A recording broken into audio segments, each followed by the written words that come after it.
Hey, everyone. Good evening. We're back. We are We are. alive. We're we're Doesn't uh really feel like we skipped the stream last week, but I guess we did. I know it doesn't seem like I actually forgot that it was Sunday night last week. I didn't even know what we were doing. Actually, We we were almost going to stream for a second there. Like we early in the isn't that the day. night we went to see Ant-Man and the Wasp? That's true. Is it? It is. It cost us $20 each to see Ant-Man and the Wasp in San Francisco. Yeah. Go figure. And man, San Francisco was awesome. I'd never been before, and you hadn't been before either. I mean, I'd been through it, but I hadn't That's right. done anything there. Yeah, it was a lot of fun. We had a get together at the loudest place possible on Friday night. Not this past Friday, last Friday. Um, I'm glad that you finally at some point started admitting that place was extraordinarily loud, because at first you're like, oh no, it wasn't that loud, and I'm like well, I trying to process in my head like how anyone could not think that place was super loud. I mean, I kind of felt like maybe it would get better over time, but I feel like Mhm. it may have like inched up in volume throughout the entire night, very slowly. So they were probably like, just making us think that it was the same volume. But Mhm. it was a lot of fun, and thank you if anybody I see that Blablers in the chat. He came out to the get together. It was a lot of Yeah, I fun. was shocked how many people came out there. I mean, a lot of people actually. I mean, I don't even know how many people. Yeah. People are saying that there is echo. I don't know how there could be. Um, I don't know. I don't. Are you accidentally playing the stream? No, no, it's definitely well. Mellow Gaming's saying that and Smoke Monster is saying that it sounds fine. So it's possible that Duloc Shamrock has two tabs open, maybe. Anyways, yeah, it was a lot of fun. We did a lot of cool things, and some stuff was unexpected. I mean, I guess I mean, we can basically tell like half the story, maybe. I mean, we can't say exactly why we were in San Francisco, specific things to talk about, but we ended up Right, right. I mean, honestly, we were shooting like like four three or different five things. different projects there, bits of several projects. Right, right. Um, but it was kind of cool. I mean, ended up getting to spend a bunch of time at the offices of Digital Eclipse, and Hmm. it was pretty awesome. We were not expecting to really spend as much time there as we did, and then we kind of got a look at some stuff, and it was like, oh, well, we can shoot more stuff. So Yeah. it was a lot of fun. Um, and before that, I was in Seattle, and if anybody in the chat I appeared on on the immortal John Hancock's live stream for a little bit. I hung out with him for the day. It really wasn't for like any project or anything, but I mean, it was just I was there for something else, I guess. And after we left San Francisco, we stopped in Chicago for it was like 2 days, Hmm. and we got to shoot something else that ended up being much more interesting and cooler than we ever thought it was going to be. And that's probably the thing that people are going to see the soonest of anything that we worked on. I think that's true. Yeah. Um, I'm hoping that might be something you can see in September, certainly by October. Um, it's that's going to be really cool, and frankly, probably one of the easiest projects that we'll be able to get out, just because we've basically got all the material right now. I'll gather a little more material, but it's basically shot and just has to be constructed. Yeah, it's kind of a what we're expecting to be kind of a kind of a mini doc type thing that we'd like to do more of, where it's kind of focus on like a kind of a simple subject or a person, like a person that we think is doing some pretty cool stuff, or has done some cool stuff in this case. I think that people are going to be surprised, and it's pretty neat. Yeah, I think so too. But yeah, I So mean, we got. why don't you go ahead and get started, because Sandy is just being inconsolably fussy, and I don't know if she just wants attention or she actually really needs to go to the bathroom. So let me rule out the bathroom part. So Okay. one moment. Okay. So first, I should give a little background. So I bought the physical. I waited for the physical copy of Sonic Mania. I didn't buy it digital, and I kind of didn't watch anything on the game. So I started it the other day, and I was like, this is really, really good. So I decided to save it for the stream. So I'm going to be picking up at Zone 3, which I believe is the first new zone, unless it's something that I don't remember. I mean, for the record, I have not finished Sonic 3 and Knuckles. So yeah, I mean, I've been waiting for a long time, and we're gonna do this. Studiopolis. I don't know if this is from like another game or not. But holy cow, this game is pretty incredible. And this is coming from somebody who only really loves like the first Sonic game and maybe Sonic CD as well. So this is get me in all the right ways, I think. Don't expect any top level of playing in this, because I'm certainly not that great at Sonic games. I'm good at the first one.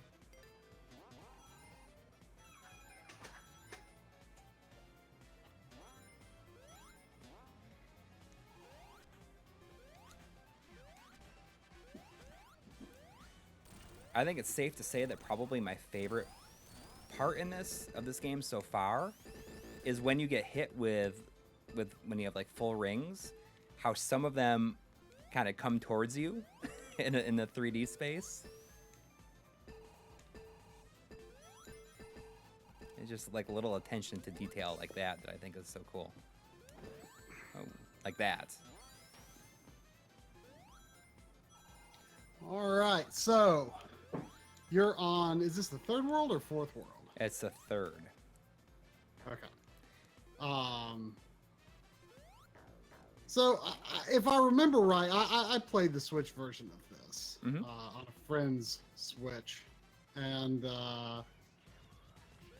like so early on, I was definitely kind of disappointed because I guess I didn't expect so much rehashing of worlds. Like, I thought it would be more of a completely original thing, right? Mm-hmm. I felt like it was like leaning too hard into the nostalgia thing. But it actually doesn't. Rather than just being its own game, like, because I feel like, it's trying to be the Saturn Sonic game that never was, basically, right? And that's definitely what it feels like, for sure. Right, and I feel like if a Sonic game really came out on the Saturn, it wouldn't be like doing this, hard nostalgia thing where it's.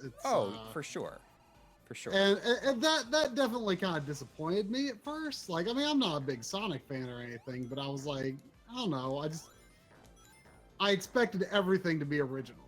Mm-hmm. I guess I was just a bit surprised it wasn't, but it definitely grew on me. I mean, it's certainly one of the better Sonic games.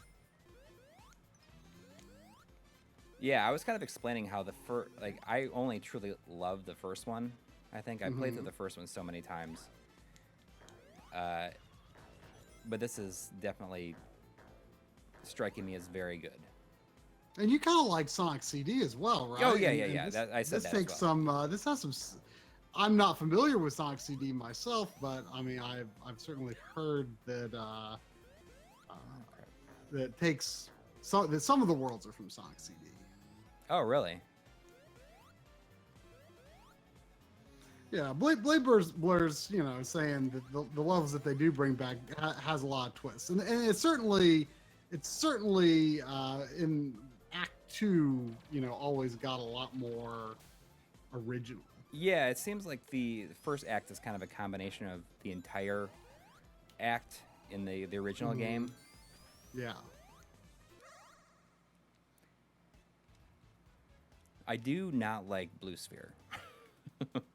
I Don't like what? I don't like Blue Sphere, the mini game here that I'm doing. I wasn't a fan of it in Sonic 3 either. Oh yeah. I forgot that was in this game. I like the 3D low res polygon game. See, I mean, I don't like any of the Genesis Sonic mini games. Really, I like the first game's bonus level. Yeah, coming from a Super Nintendo kid, the rotation is not up to my standards.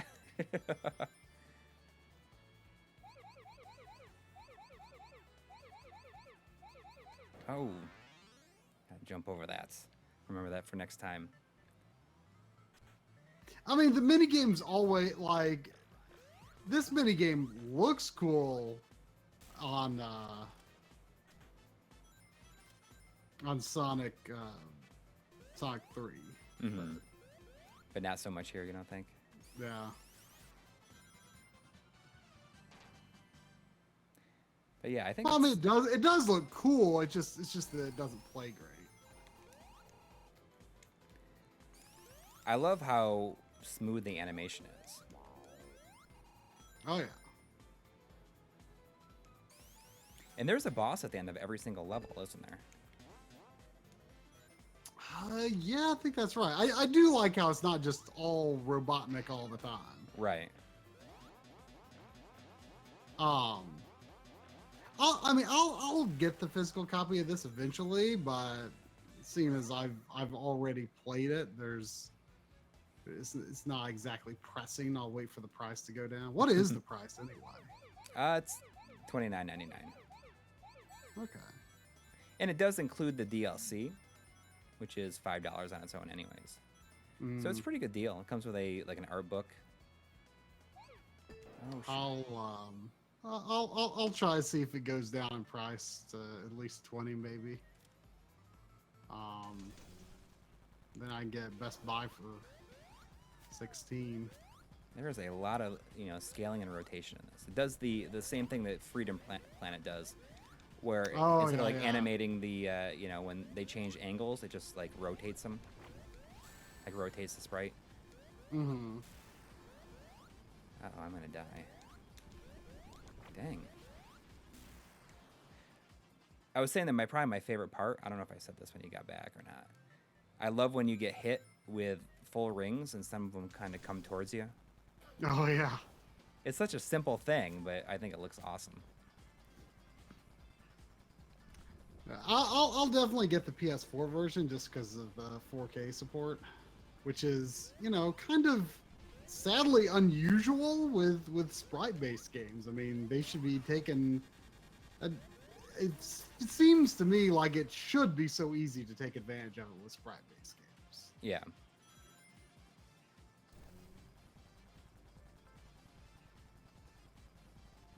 But we haven't really seen much of that outside of this. Will I ever continue Rare after Nintendo? I mean, I certainly intend to. If you never finish with the 4K episode. Yeah, I know. Which is starting to feel like the bane of your existence at this point. You can travel the world and you come back and it's still waiting for you. Yeah, I mean, I still feel fairly into the episode. I mean, it's certainly not a situation like the Switchers where it's just like, ugh, it's no fun. But it's just, yeah, I'm certainly really ready for it to be done. I mean, it was like when we were in Chicago in May, we were saying like, I need to do the 4K episode before I do anything else. Right. At that time I had what I thought was maybe half the script done, but it ended up being just a very rudimentary beginning. You know, I thought it was going to be like 20, 25 minutes, maybe 30 tops. And now, you know, it's around 45. So, you know, it took a while to get written and all that. And then we've taken, you know, uh, 2 week-long trips. But it Yeah. certainly slowed me down a lot in all the meantime. I mean, if you think about it though, I mean, for a gargantuan episode, um, oh, I like the interlace effect on those TVs. Oh, I gotta see it. I missed it. Oh yeah, that looks great. Um, uh, I don't remember what I was saying. Yeah, but I mean, between totally writing and researching and shooting and all that, like, you know, if you don't count the travel weeks, I mean, I've only been at it for like 5 weeks, which, I mean, it feels like so much longer. But yeah, I mean, I feel like it's going to be approximately a week more of work is my feeling.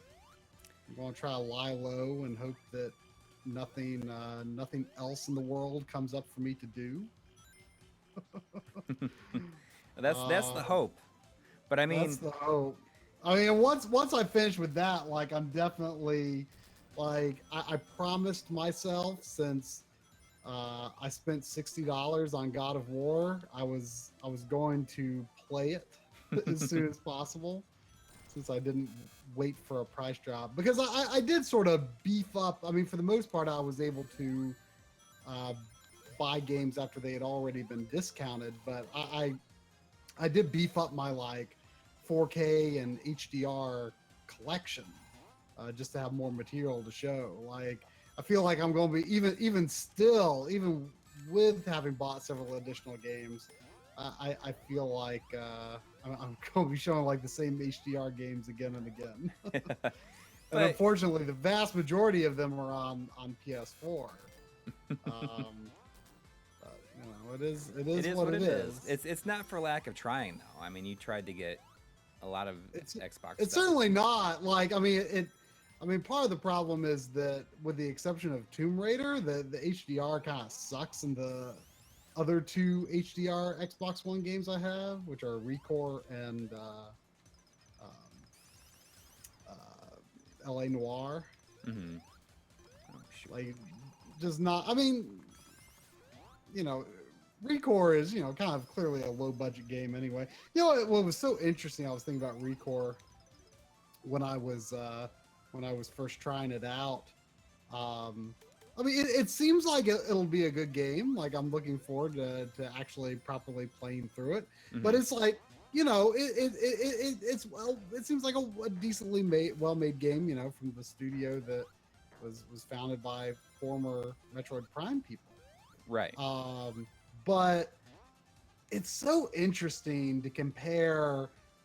And I think this is what Microsoft is kind of trying to send a message, that they're working on really getting back into the game with first party stuff. Mm-hmm. But you look at something like Recore, and it's like very clearly low budget. You look at something like Knack 2, which like shouldn't even exist, Mm-hmm. because like I'm the only person in the world that liked the first Knack, and like I mean, it's awesome looking. Like, it's just so polished and clean looking. And you look at a lot of the other like Sony games that in theory should be low budget, like, you know, think last generation with Puppeteer. Like, Sony just really has this knack for uh, putting a lot of polish and resources for games that's just, it's shocking that you know they were made with that level of quality. They were given that kind of budget. Ooh. Yeah. Sorry, I'm just doing my usual. No, it's fine. I'm just rambling, but I mean, it's definitely interesting to look at, the difference between what Sony offers for smaller tier titles. Of course, Yeah. I'm really placing Recore is my only real point of reference there, but it's interesting. It's not so much that I'm saying that Microsoft isn't, but I guess it just made me notice how much Sony is. Yeah. Like and the fact that stuff like Ratchet and Clank keeps being made and looking awesome and polished. Like, of course, we haven't. I guess I haven't really heard any Ratchet and Clank stuff since Insomniac's been working on Spider-Man. But... Yeah, I mean, I wonder how long they were working on Spider-Man after finishing that. Yeah, I mean, it's possible that the North Carolina studios making a Ratchet and Clank game, but yeah. But I didn't even know how well the remake of Ratchet and Clank even did. I have no idea. I mean, I assume it seemed to get down flopped, to. but... Yeah, the movie did not. But do it's good. just, I mean, even last generation though, like it surprised me that Ratchet and Clank kept holding on, because it feels like sort of the last remnant of like PS2 era where it's this. It just seems like so much of what comes out on current gen systems is mature teen stuff. Look at that right? parallax scrolling in the background. Gives it like that 3D I mean, that's effect. not just. It's not that's just parallax. real. It's just like I mean, that's like the floor in Street Fighter 2 right there. Oh, that's where I gotta go. I guess. Yeah, that's pretty awesome.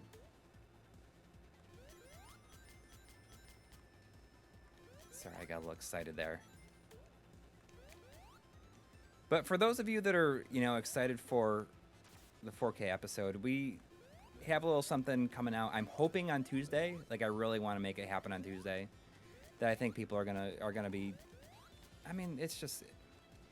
I guess I can just say it. Yeah, just say what it is. I was able to. I died. Get a review copy of the Mega Man X Legacy Collection. So I'm going to be doing a video on that. Very much like the Sega Genesis collection video. Not quite the scope where I look at a ton of different collections, but kind of just see how it stacks up against the previous collections and other versions. I got the review code while we were gone, so I didn't get to really play it until... Gosh, I don't even know what day we got back. Did we get back on Thursday? So like Thursday night, I didn't even get to really start playing it. So I'm working hard to get that done for Tuesday for release date. We put it on a joint MLiG account so that we can both check out review copies if needed. So I checked it on the PS4 Pro, and unfortunately no support there. Yeah. Which is a bummer, but yeah. I mean, it's pretty good. Yeah, I mean, it certainly seems pretty good from the limited testing I did. I didn't want to get too into it with what you have going on. And that's what I have understandable. going on. But it plays really good. No real hiccups of any sort. I mean, I don't know if I can't really, don't want to spoil it, I guess. But yeah. But as you might expect of us looking at it, it's certainly going to be a lot more than just the new version. Right. And I see Blabler's talking about how some people are happy they use the Super NES version of 3, and some people are not. I thought that most people would be happy that they were, but I mean, I assume it's the stronger foundation just because it's the original version, but I guess maybe some people really like the FMVs or whatever. Yeah, and the CD music. I think it would have been pretty cool if they had just like made that, you know, like an unlockable or something like that. I mean, certainly they But I split it definitely across thought two discs, so they could have certainly put both on one disc, I think. You know what I mean? I mean, I thought that the Super Nintendo soundtrack for 3 was pretty well loved. It's by the composer of the original Castlevania. Oh, is it? That's right. I remember her talking about that when we saw her at MagFest. Yep. I'd forgotten about that.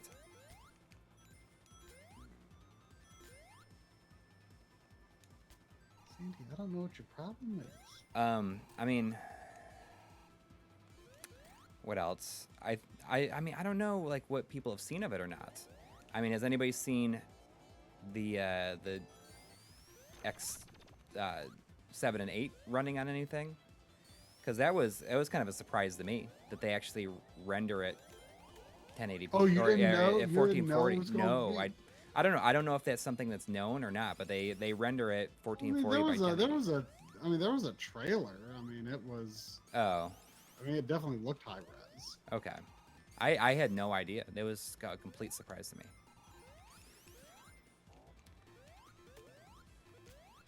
What's your impression of 7 and 8? Having played a bit of them now. I haven't played a ton of 7. I will be playing more to capture footage. But 8 is interesting, but it's very apparent to me just like looking at everything, and especially with that with that series, it's clear that they kind of like really like lost the plot at some point. Yeah, I just have no idea what's going on anymore and don't care. It definitely, I mean, the whole thing just got way too bloated by like X5. Exactly. And that was. And there's like so much like there's like so many like different suits of armor and stuff, and that and really none of them like annoyed really me. look very good. No, and you like have to use certain you have to use certain suits like later in the game. I felt like you had to. I mean, maybe there's a way to do it without it, but I remember getting like to the final levels in 5 and I didn't have like a particular suit, and there was like a certain part that I like couldn't figure out any way to get through otherwise.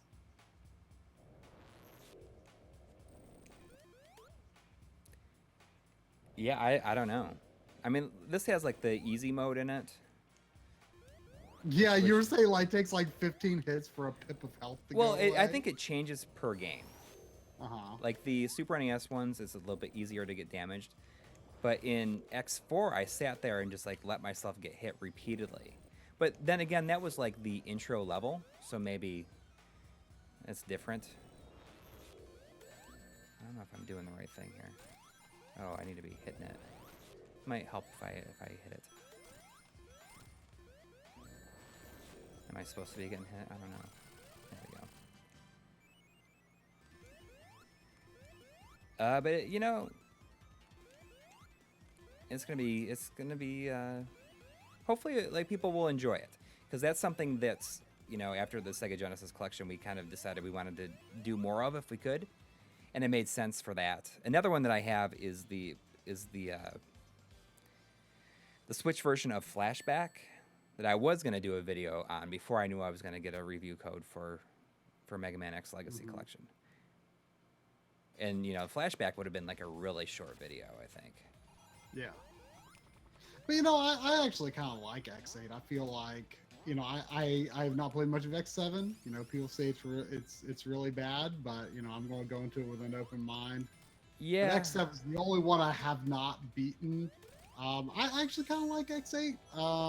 I felt like I certainly felt like it was a better designed game than X5 or X6, especially X6. I mean, I think X6 is just one of the worst games X6 is one of the worst games I've ever played all the way through. Well, and it's interesting because X6 I think it came out like less than a year after 5, because it's almost like they had them. I'm gonna jump out here. I don't know if that's gonna kill me or Feels what. like they were made like at the same time. At the same time, yes. I mean, like, the idea is of X6 that I really like. I know there's like a whole like isn't it like randomly generated levels or something like that? Some of the levels have random aspects, and it's really frustrating because you have to, like, to get certain items, like you have to be in a certain instance of the level. Like if memory serves, I want to say that the levels aren't so much randomly generated as it is like there are random rooms that may or may not be in the level. Like you don't know what. I actually wrote. Let me. An angry blog post about it, didn't you? I did. I've read this before, but let me. Have you read it on the stream? On this stream? I just remember the only angry blog post I ever remember you writing is the one on Donkey Kong Country Returns. Yes. You felt extremely betrayed. I was. Let me see if I can find it. Here we go. Oh, I actually have like a whole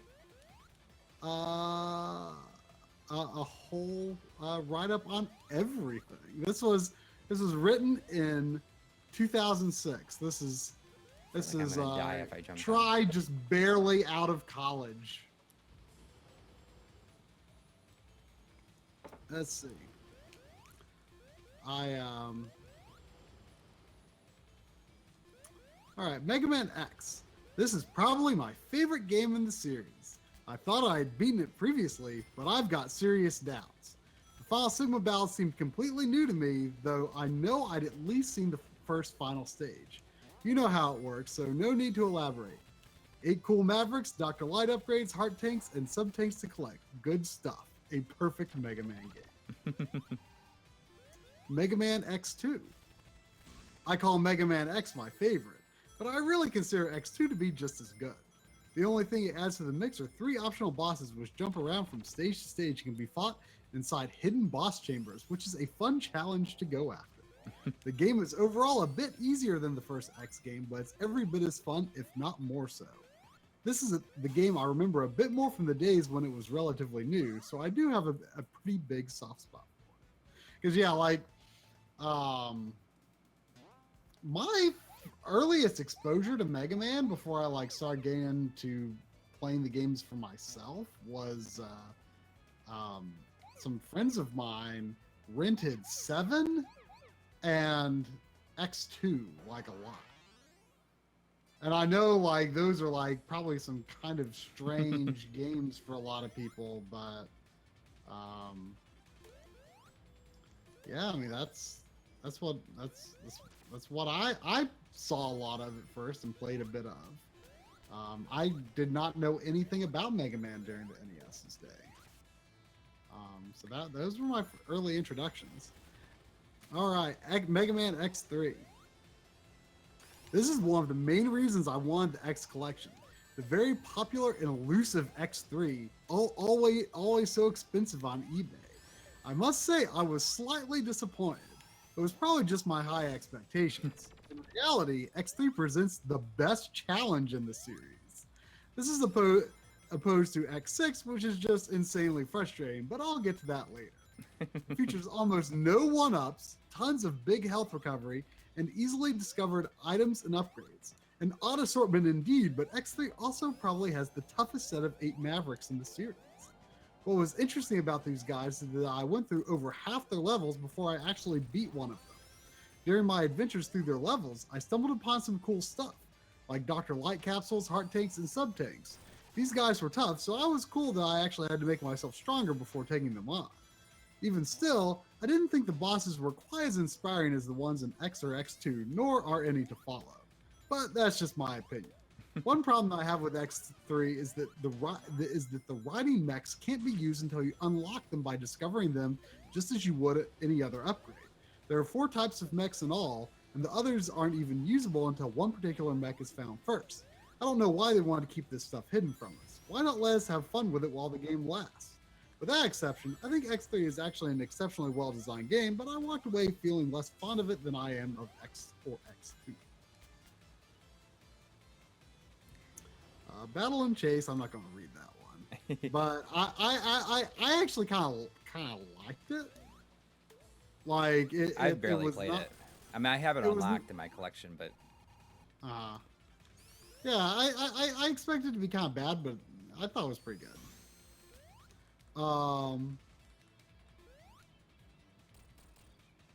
Mega Man X4. The first PS1 Mega Man is by far the best of the PS1 lot. It's also not only the easiest game in the entire Mega Man universe, but also one of the easiest games I've ever played. A bit of a disappointment for a Mega Man fan who expects a decent challenge, but it's still a fun game with some good levels and bosses. On the opposite side of X3, the upgrades are much more difficult to find this time around, though I'm not sure why you'd need them. One problem is that there's pretty much no difference between a death and a game over. In most situations, you still start in the same place regardless. The localization is pretty poor, as the voices sound like a fan dub.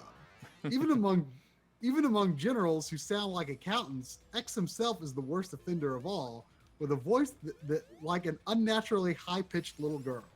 The story doesn't really make much sense, but at least it doesn't get in the way of the gameplay like it does in the games that follow. Mega Man X5. Now, and before I start reading this, I'll qualify this with, for whatever reason, Mega Man X5 is the first thing I ever bought on eBay. I have no idea why. It was. And I remember like getting really close to the end of the game and just not finishing it for reasons I can't remember, but I remember liking it up until then. But then when I actually played through the whole game on the X collection, I thought it was pretty lousy. So, Mega Man X5. Things start to go really wrong here. While the game's overall difficulty is still pretty much a joke, it's slightly more difficult than X4, though not by much, and it's even easier in some ways because any slight differences between death and game over remaining in X4 are completely gone. The Maverick Hunters seem to be more organized now. They operate out of the headquarters and keep in contact while out in the field. I think it's funny you're like, so you're like really kind of into the story at this point. I mean, I'm not, but you're not annoyed by it. Yeah. Well, I might kind of be, actually, but I'm just, because I'm writing a blog post, I'm describing it. Yeah. You know? But I don't think I actually was into it. Alia, a new character who communicates with X and Zero while they hunt Mavericks, causes more problems than she solves.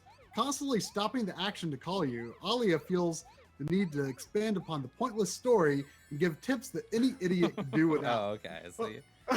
Oh, okay. There's no way to turn her off neither. Then, when you reach the bosses, you'll be treated to some riveting dramatic exchanges, something along the lines of, "You must be the boss. I have heard much about you, X. You are strong. Please cooperate with us. You must understand, we have no time. My fate has been decided. I must fight you. You must accept my challenge. We must know who is stronger. I know we were once friends, but you are blind if you do not see the truth. I have always wanted to fight you, X. No, please, don't fight me. We don't need any violence. How about you, X? No! I feel like that's a decent summary of my memory of how the boss lead-ups go. More problems arise from the attempts to incorporate RPG elements. I think bosses level up depending on the order you beat them or something. And if you beat a high-level boss, you have the opportunity to combine their DNA with something to get extra life or weapons, I think. And then sometimes they take the form of equipable abilities, I think. I don't know, I never quite really figured it out. Alia tries to explain it, but she doesn't do a very good job of it. Just as she has to remind me after every level that each boss has a weak point, I should figure out what it is. Oh, and another big problem is that you start out with the option of using X's unfinished armor from X or X's finished armor from X4. This seems cool at first, but the problem is that the Dr. Light capsules don't immediately add to your armor. In fact, you can't even use the new armor until you find all 4 parts. How ridiculous is that? All right, here we go. X6. Worst Mega Man ever? No doubt about it. Worst game I ever beat? Very likely so. I wasn't too excited about X6 because I do own it, and I remembered it being quite terrible. To be fair, it does a few things better than X5. Note, though, that these are bad things that it just does not quite as badly. For starters, Alia's conversations are now mostly optional. Fortunately, they're activated by the C-stick, but since I played with the Hori pad, I couldn't read them if I wanted to.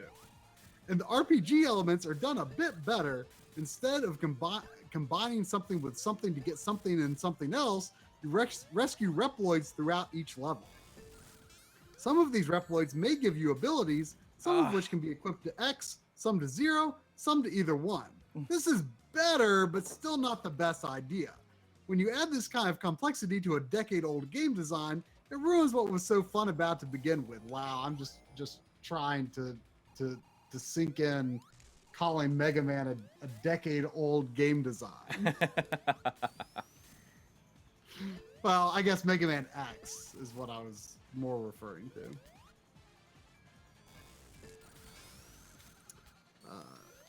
It ruins what was so fun about to begin with. These are good ideas, but they need to be in a different type of game. Were they in Mega Man X Command Mission? Because they should have been. I don't know, because I still haven't played it. Like I described Mario, you don't need a reason to go back and play Mega Man. It doesn't need replay value aside from the fact that it's good, simple fun, but it's all diluted by these later games. All right, but this game is so bad, right? Well, let's list some of the fun things you'll get to do in X6. All right, here we go. This is a list of 16 things you get to do in X6. 1. Visit a randomized museum. 2. Fight bosses with cool names like Rainy Turtloid, Metal Shark Player, and High Max. 3. Get swarmed by more enemies on screen than ever before, shooting stuff all over the place. 4. Run down slopes where you can barely see what's ahead of you, let alone shoot it. 5. Jump through areas with almost no lights where your only source of light is a dim sliver.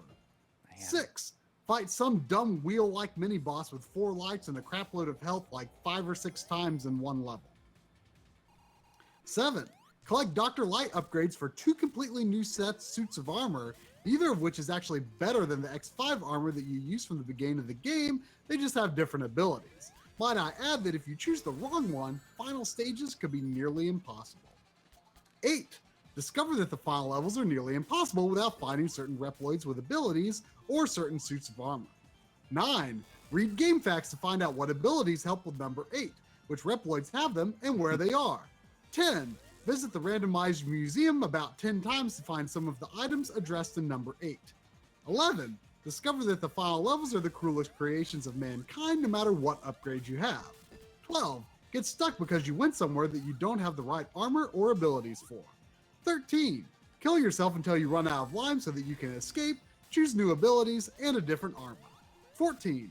Visit an ice level where you can't grab onto any of the walls whatsoever. 15. Sometimes get instantly killed by something that didn't instantly kill you before. 16. Have your fire blocked by these stupid dragonflies that sometimes hover on your left or right. Oh, no need to go on. These are only a small sampling of the problems with X6. I could list a million more. So many little things add up to just bad level design. Capcom must have heard the complaints that X4 and X5 were too easy, but apparently someone doesn't know the difference between challenging and irritating. X6 is the hardest Mega Man game I have ever played, but it's all for the wrong reasons. From everything I've heard, this game was developed behind Kenji Inafune's back and heavily rushed. I'll believe it. X6 is an awful game. I wonder if that's true. I don't remember. If it was behind his back? Developed behind Kenji Inafune's back. I wonder. That's pretty intense. So yeah, there's my Mega Man X rant. If I had kind of focused 12 on years ago. each game, a bit more like. Well, but you don't need to review the game. Oh, I know. It's exactly, but I think it'd been funny just to like have that be the review. Just have you, do a dramatic. Well, I mean, you just did a dramatic reading of it, but I mean, in the episode, it would have been funny. Yeah, it would be fun to.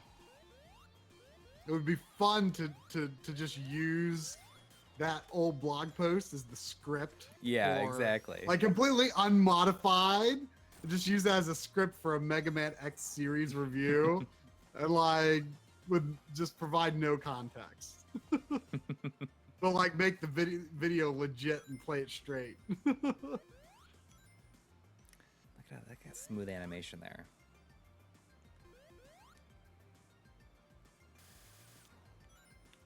Well, regardless, the hope is to get this out on Tuesday. I'm not sure if it's going to happen, but I'm gonna try to at least get it out Tuesday during the day.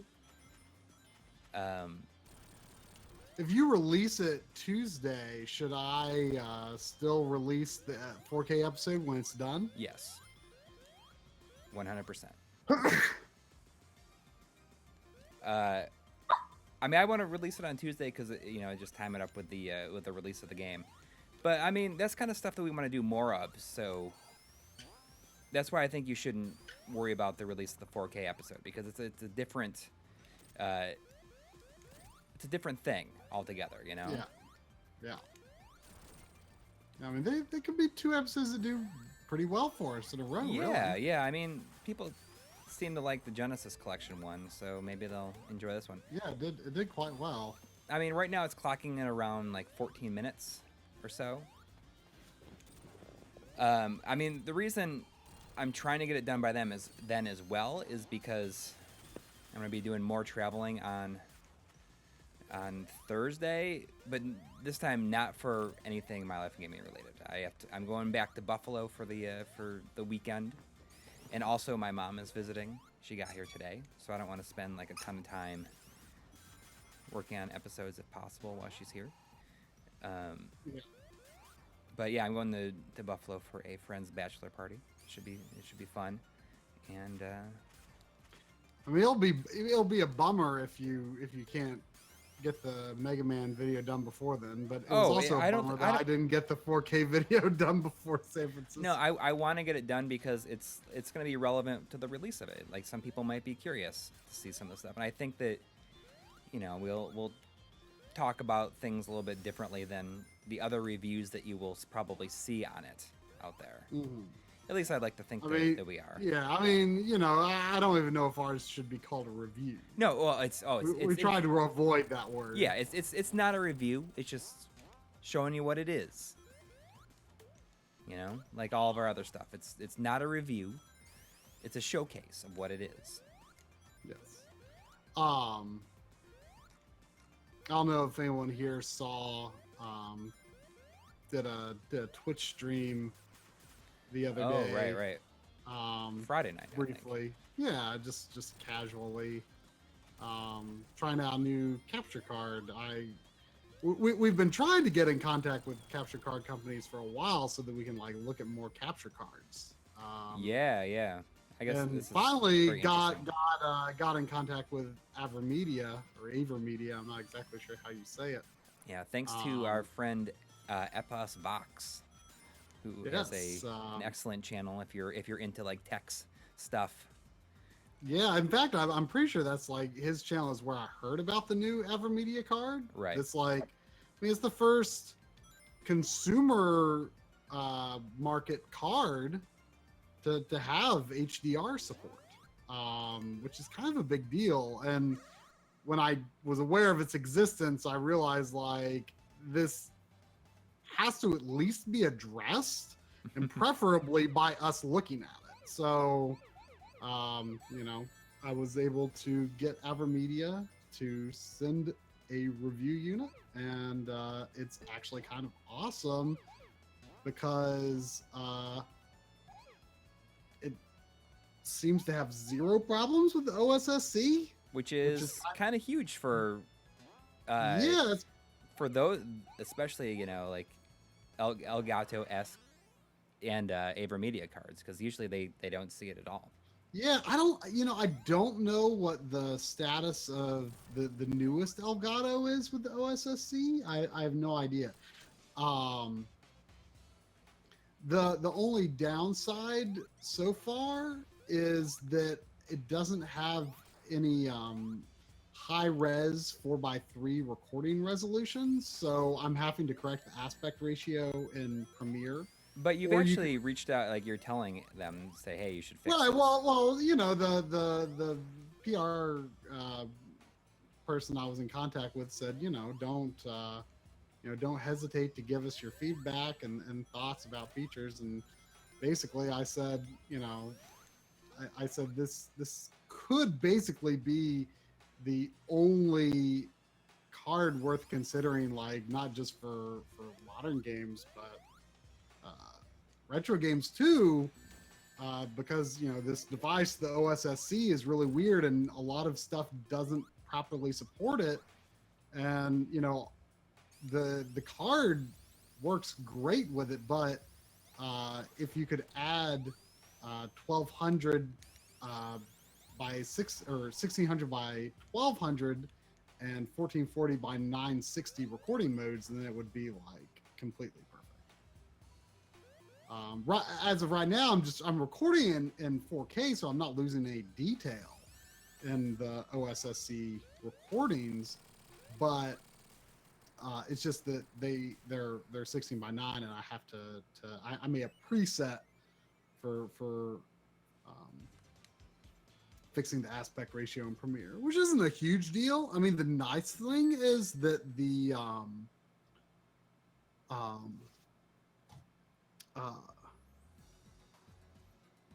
nice thing is that it seems to do limited range and full range. Like Without any kind of, because without any like I haven't seen any problems with how it handles limited range, full range, YUV. And you've been using a pretty beefy card up until this point by right, but it doesn't support like the auto switching of right, and it doesn't support HDR, and it doesn't have its own software either. So I mean, right now it's looking like it could fully replace that. The only downside is that I have to fix aspect ratio, but that's in some ways better than having to fix limited range and full range, considering the OSSC is full range only. I mean, right, which and is kind of an inconvenience. Well, it's better because you have to always remember to change the color space, or else your recordings are screwed up. Right. Versus, you can just fix it after you record it. Like, you can fix the aspect ratio after you record it. But if you don't forget to change the limited versus full, then you got to re-record the whole thing.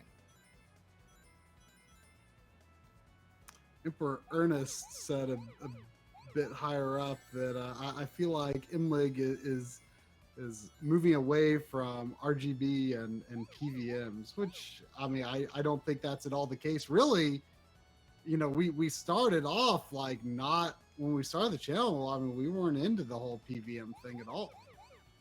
I mean, I always enjoyed CRTs, but I wasn't really aware of the whole PVM scene at the time. Our introduction to RGB was like FrameMeister. But no, I mean, I use my PVM when I feel like it. But I personally have always kind of been a play on your main TV first kind of guy. And I feel like the OSSC it's now that it's like really well integrated with my setup. It's really become my main way of playing. I mean, I gotta be honest, with an OLED, I feel like PVMs have now kind of lost the color and black level advantage. The only thing really is that authentic analog look and of course the lag, but there's extremely little lag on my TV when used with the OSSC, so it's pretty awesome. My setup now, but yeah, I mean I play on my PVMs when I wanna. Yeah, I mean I don't feel like we're moving away from it, but it's possible that I just haven't thought about it in that way. Yeah, I mean it's certainly not that. It's not intentional in any way. No, and it's certainly not like we are like getting super into 4K in a way that we weren't before or anything like that. I mean, first of all, Coury doesn't even have 4K yet. Yeah. I mean, we've always been about a mixture of all gaming. Yeah. Of all the stuff we like. Never founded on retro or anything like that to begin with. It's just that kind of naturally became our focus, I guess. Right. I think that's where our true passion is, but so it just kind of naturally flowed to the top. But I do enjoy that this 4K episode has kind of been an opportunity to look at both. Yeah. I think it's going to be interesting for people. I mean, it's very possible that it could be, like in some ways, kind of a crossover. Oh, we got a $2 donation from Blabler saying, "How was the San Francisco pizza try?" I know that you really liked it. That San Francisco pizza was amazing. That what was it, Little Star Pizza? It might be the best pizza I've ever had in my life. I feel like it was also like $30 per pizza. So is the sound effects in this? Sorry, is the sound effects in this fight? It sounded like it's from Shinobi. Is this like this looks like a kind of like a homage to Shinobi? This fight. He makes the Shinobi jumping sound. That's great. Well, you commenting on the sound here actually reminded me that when I was playing this level, the music cut out. Really? Like I want to say there was no music for this level or part of the level. It's definitely Revenge of Shinobi sound effects. It's kind of awesome.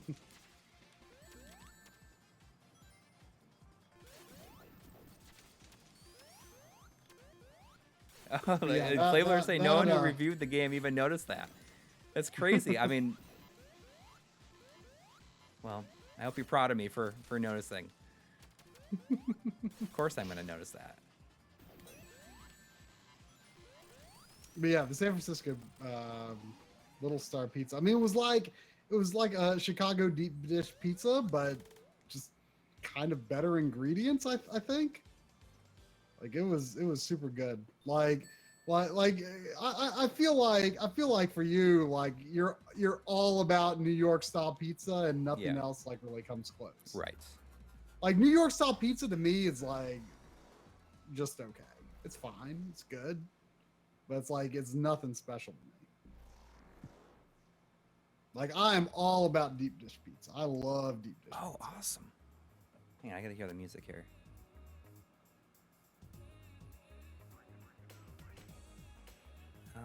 I guess it's like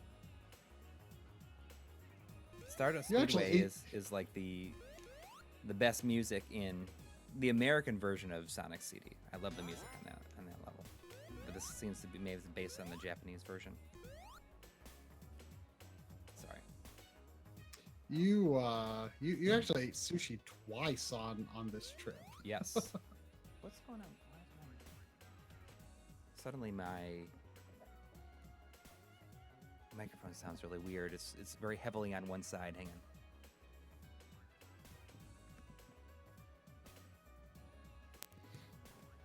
How's that? Okay, that's better. I must have bumped something.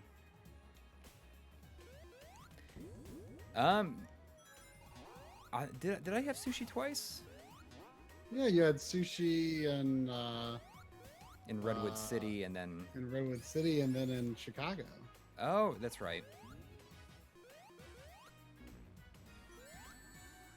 Well, I mean, I think that the Redwood City sushi was better.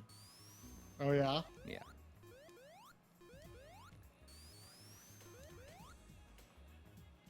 But Well, that I mean, place yeah, I felt mean, like more authentic. It was more Japanese focus. right. Yeah, it was. They even handed the receipt to you the way they do in Japan. Yeah, like hi. Hi.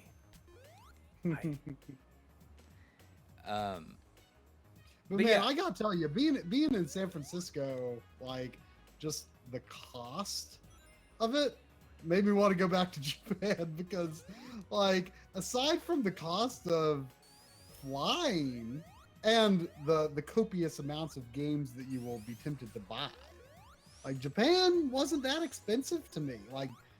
Like I mean, the I mean, just the cost of like a cab or an Uber in San Francisco, like to go any distance is Right. pretty high. I mean, I added up our train and cab receipts from Japan, and it was like The price of maybe like like all like one Uber, basically. yeah, I mean, it was like $130 for the week, and compare that to what we spend in San Francisco in half a week. Like, it's not even close. Like, geez. Like, you know, food in Japan wasn't that expensive. The hotel was normally priced. The ground transportation was affordable. Like, it just kind of made me really want to go back to Japan. It is a beautiful city though. I mean the fog and the clouds kind of coming over like Yeah, that the was hills and the interesting. mountains was pretty surreal looking, I think. I mean, we were in the Tokyo area. I mean, our hotels were in Kashiwa and Ueno. But I mean, even when we were, I mean, I don't know, did we ever really eat dinner like in Tokyo? Like, I mean, in Akihabara, sure. Right. Like, I guess maybe not the fancier parts of town. We didn't really eat anything there. But I mean, but still, it was the greater Tokyo area, and it was still, I thought, a surprisingly affordable trip. Yeah.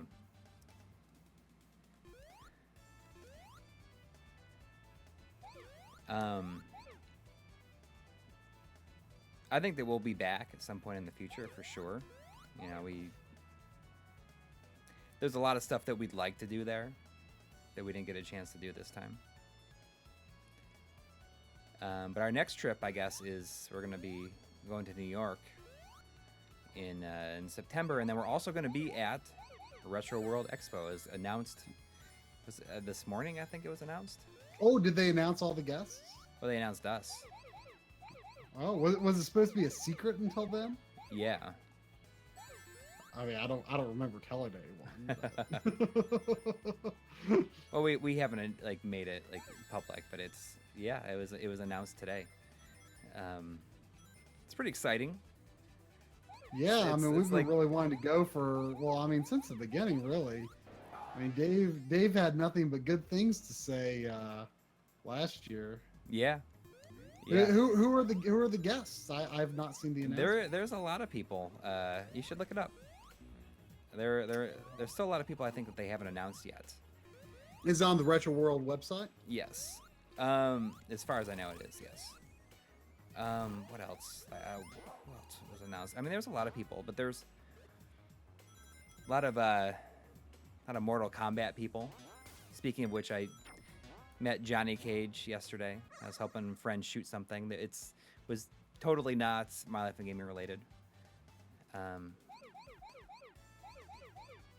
I got to meet Johnny Cage, Daniel Pacina. It was kind of cool.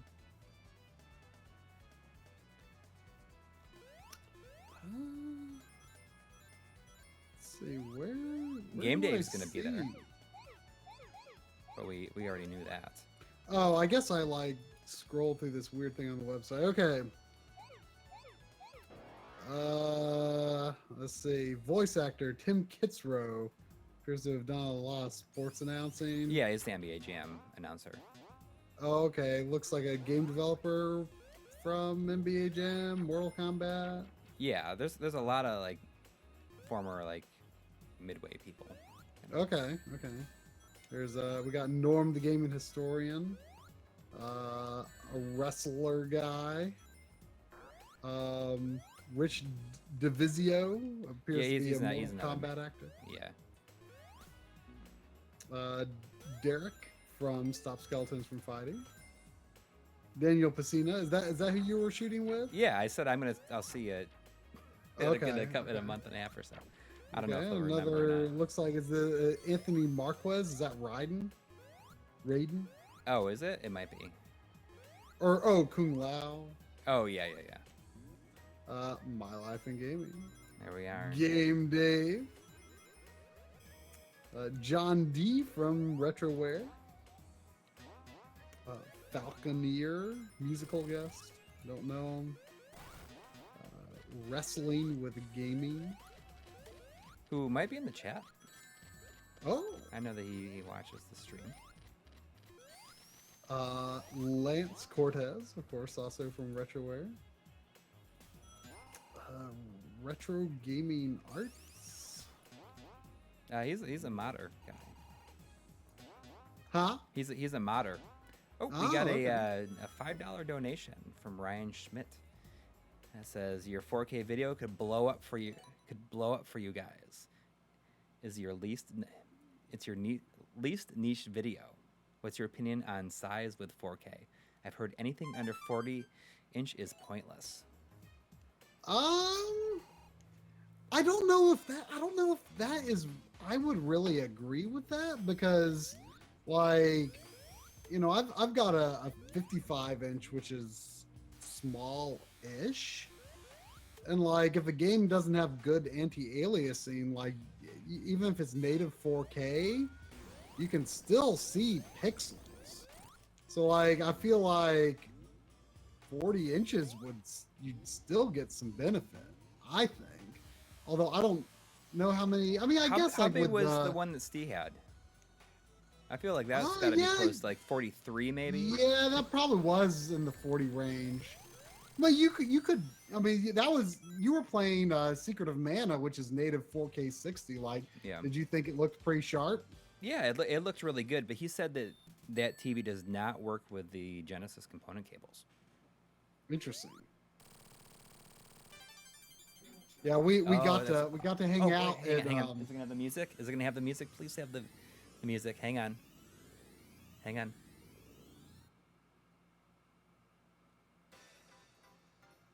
doesn't. Dang it. Sorry. I was hoping it was gonna kick in with the Stardust Speedway US version that I like. Yeah, we got to hang out at the new HD Retrovision office for a little bit, which was pretty fun. It definitely like kind of inspired me a bit, like that it could be cool to have an office in the future. Yeah, like I mean, I've talked about it a lot with you. Yeah, I mean, I feel like in some ways it'd be easier to focus, but in like other ways it just feels so impractical. Because it's like, well, like all my game stuff, I want it to be at home, and it is at home, and I got to work on it from home. Like it just feels like an unnecessary expense. I mean, we're certainly not ready for it. I don't think. No, we're nowhere close. We're not making near enough money to. Oh yeah, like yeah. That. I mean, but, it could certainly help if we were working with more people or something for us to have offices in our individual locations. But. Right, and I think that, you know, like the way I explained it is that, you know, especially for me, I guess, you know, with kids and everything, you know, it'd be nice to have a place that was, you know, more dedicated for work. Because, I mean, I know that it's silly to think about it this way, but I find that sometimes if it's hard for me just to like play a game to play a game instead of being like, Mhm. oh, you know, I should be capturing this or doing something with it. And I think it'd be nice to kind of have that boundary. But I can understand that, you know, like it changes perception. I know that Clint from LGR kind of went through that a little bit, like a year and a half ago, where people were very surprised that he does, and kind of disappointed that he does not do the show like really from his home. Makes it feel less real, I guess, to them or something. Yeah, or like less of a. How did it explain? Like maybe that it feels less like you're just kind of like hanging out with a friend, if that makes sense. Yeah, but we got hang on, we got another donation from Jason Brimblecombe, who donated $4.20. thank you. Video games are for children. You know. Well, thank you anyway. Yeah. Well, it is what it is. But I mean, 420. What do you? That's you can do that too. Usually the combination is oh, this ideal. background. I remember liking this background.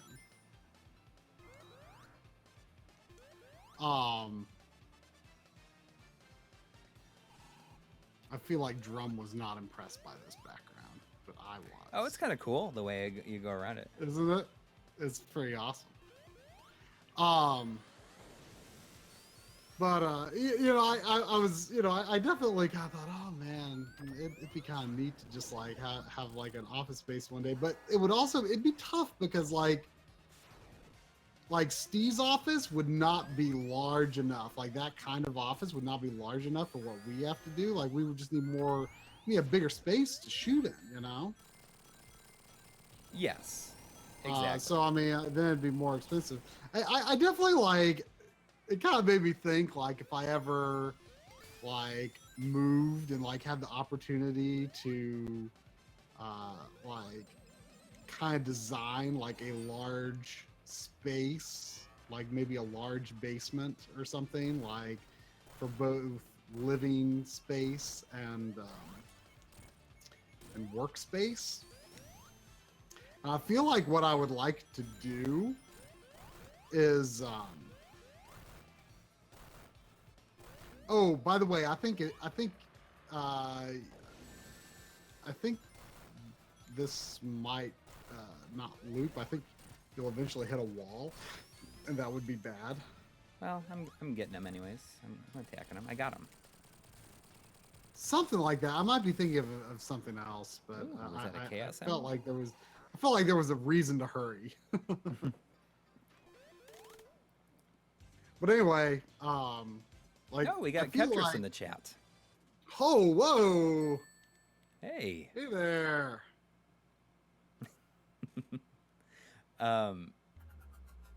Thanks for joining us. Yeah. I wonder if Ketris has played Sonic Mania. I don't know. I don't know if he's a Sonic fan. I mean, maybe he is experiencing Sonic Mania vicariously. Okay, so what were you saying? What were we saying about the? What was I saying? I totally forgot now too. Oh yeah. Like I kind of like came up with this idea for like how I would if I like had the opportunity to like ever like build like a work/play place with like a decent amount of space to work from. Yeah.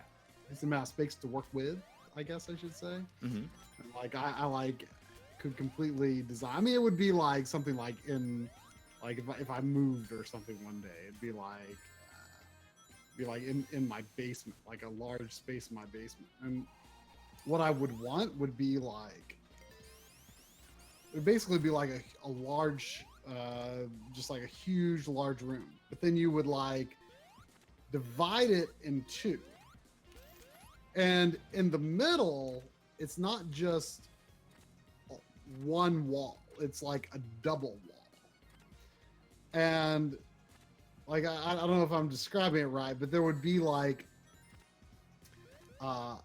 inside that double wall, there'd be like a door, and it would be like a closet between the two rooms. And on one side would be like the living room with my, main entertainment setup, main TV, TVMs, stuff like systems, all that stuff would be in there. And there would be like, one monitor to my side so I could do basic computer stuff. And on the other side would be like a work room. It would be that's where my computer would be. It'd be main editing monitor and that kind of stuff. And then the space between them, it would be like a small closet in the middle, and there would be like holes through the walls connecting them. And inside that closet space in the middle is like it's large and accessible, and there's like wires running between the rooms. So you'd have like a computer monitor cable running through there to the other room, but it'd also be like where the SCARTs and switchers and that kind of stuff, like the power strips, like the automatic stuff that you don't need to like manually do, but like all like my cables would like congregate there. And it would be like large and accessible, so it would be like so much easier to keep it straight and organized, and access it when you need to test stuff or temporarily hook something up. Like I sort of had I feel like you've thought about this more than I have. Well, I sort of had And like I a want it more partial than idea. you. Than Like, you. I said you've thought about it more than I have, I think, and I think that I like want to do it more than you. What do you mean you want to do it more than? Well, I mean, like I feel like I want to like have an office, like a separate office, more.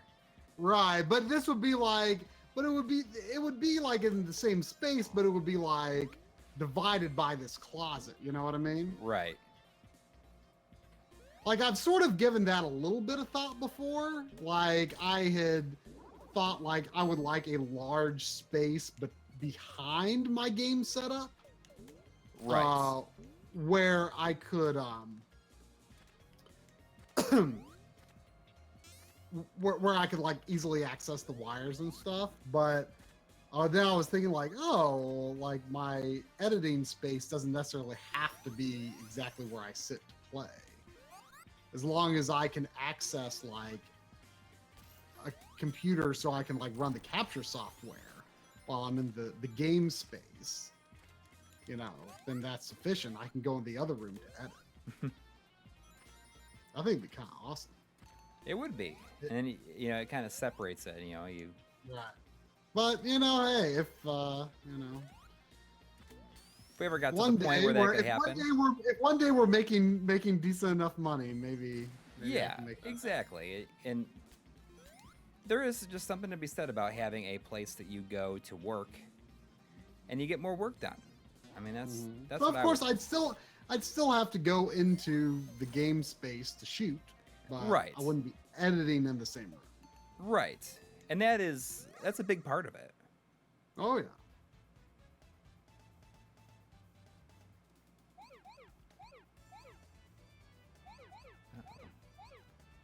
It would probably keep me up and moving during the production a lot more too, which might help me kind of focus. Yeah, I kind of feel like it the same way too. Like it's easy for me to get like just start doing other stuff. Mm-hmm. Like, man, making that Waka episode, like 90% of that episode came together in a single day, which like that's like the most focused I've been in a long time, and it felt really good to just get that done like that. And man, that just went fast. But like it was like a lot of just like up and moving about and shooting, because like everything was shot like off the screen. There was like no direct capture stuff to do, really. Right. So it was just looking at the thing.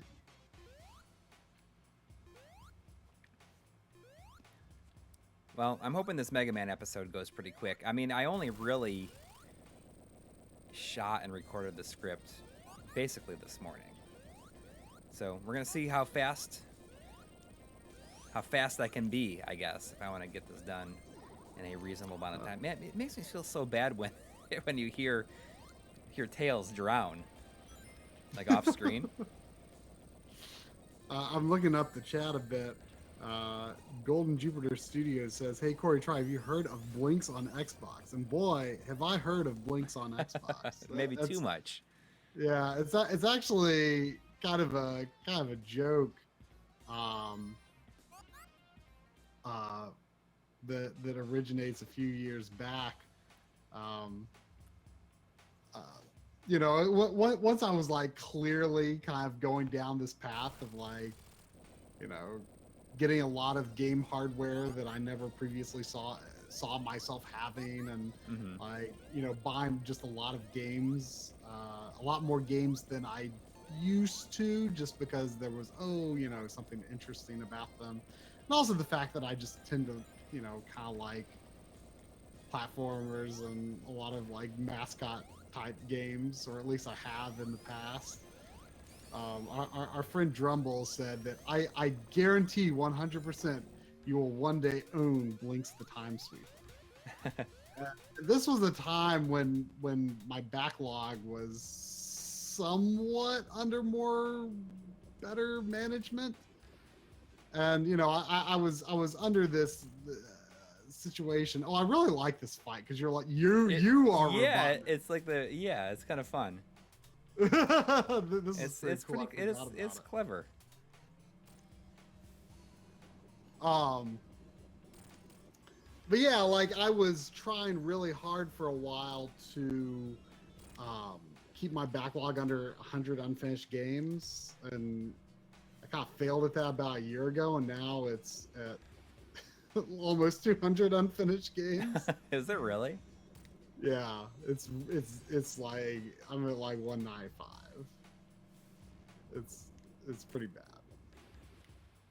But anyway, like I for like a couple years, like I was like going back and forth between like, you know, mid 90s and 99, and I was like, I said, I told Drum, I said, I will buy Blinks the Time Sweeper when I hit 88 unfinished games.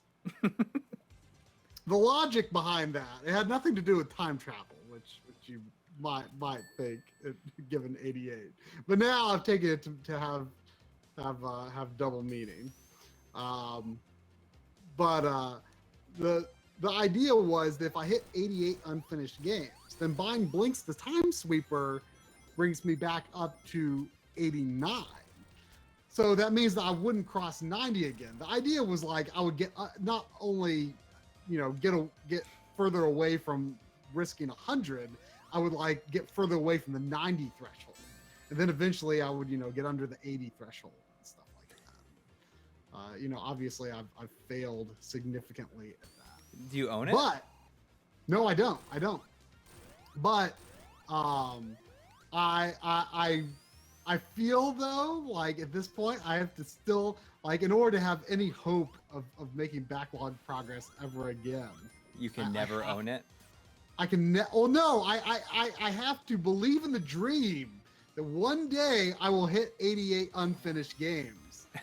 Because if I don't do that, I'll never own Blinks the Time Sweeper. So the only way you'll buy it now is if you get back down to 88. Yes, I have to hold on to that to have any backlog hope at all. I have to hold on to that. But I want to own Blinks the Time Sweeper, so I got to do it. I'm not allowed.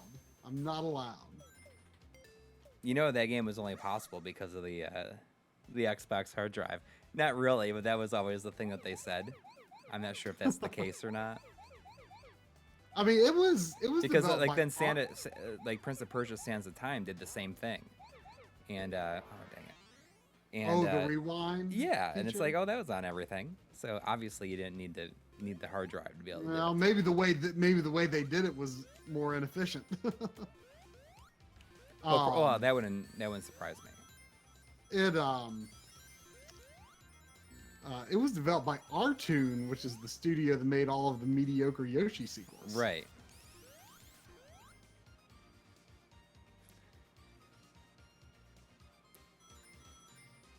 But I think it would be funny if a Blinks. I'm just gonna throw this out there. It'd be really funny if a Blinks randomly showed up in your PO box one day. But then I wouldn't be allowed to keep it. You'd have to. I mean, it's a gift. But I mean, I guess I could put it upstairs. Yeah, I mean, I think all that really matters is that it's actually like in your house.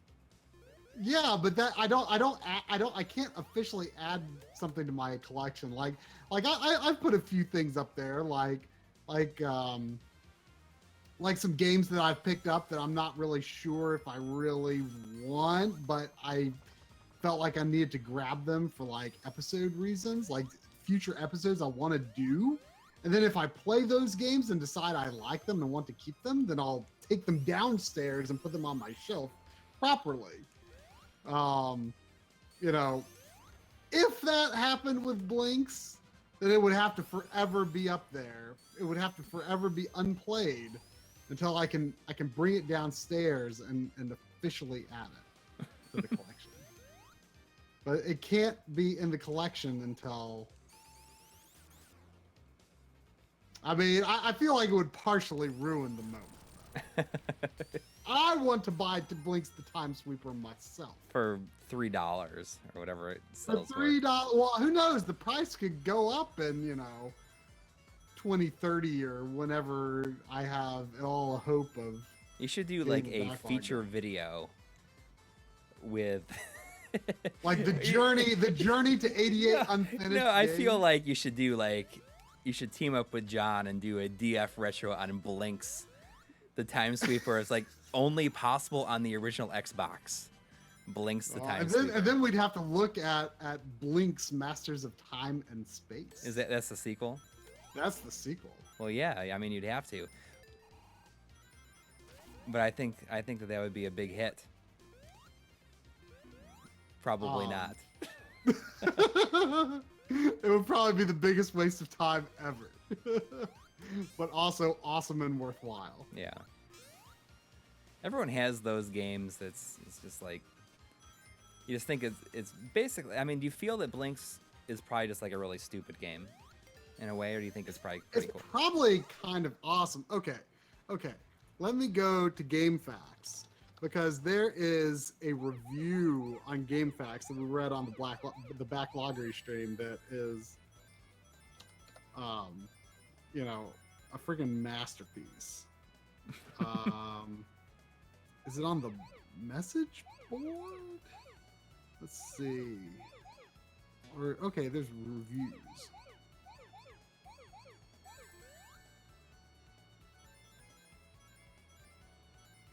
The soundtrack in this game is so good too.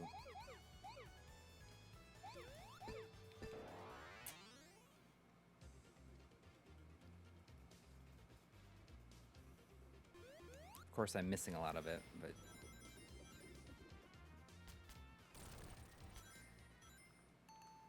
oh, jeez. This is fun too. Oh man, which review is it?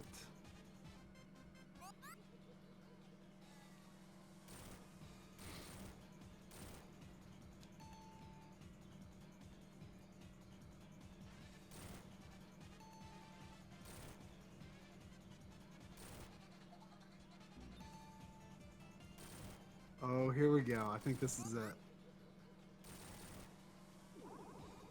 Oh boy, this is it. This is good. You ready for this? I'm ready for it. It's really good. All right. The title is I Bought with Hesitation Blinks the Time Sweeper. The rest is history. All right, here we go. Blinks, I had the game on reserve for over a month prior to its release, but after reading GameSpot's review, I had my doubts. I went down the next day and canceled Blinks on reserve and bought Hitman 2. Boy, what a mistake.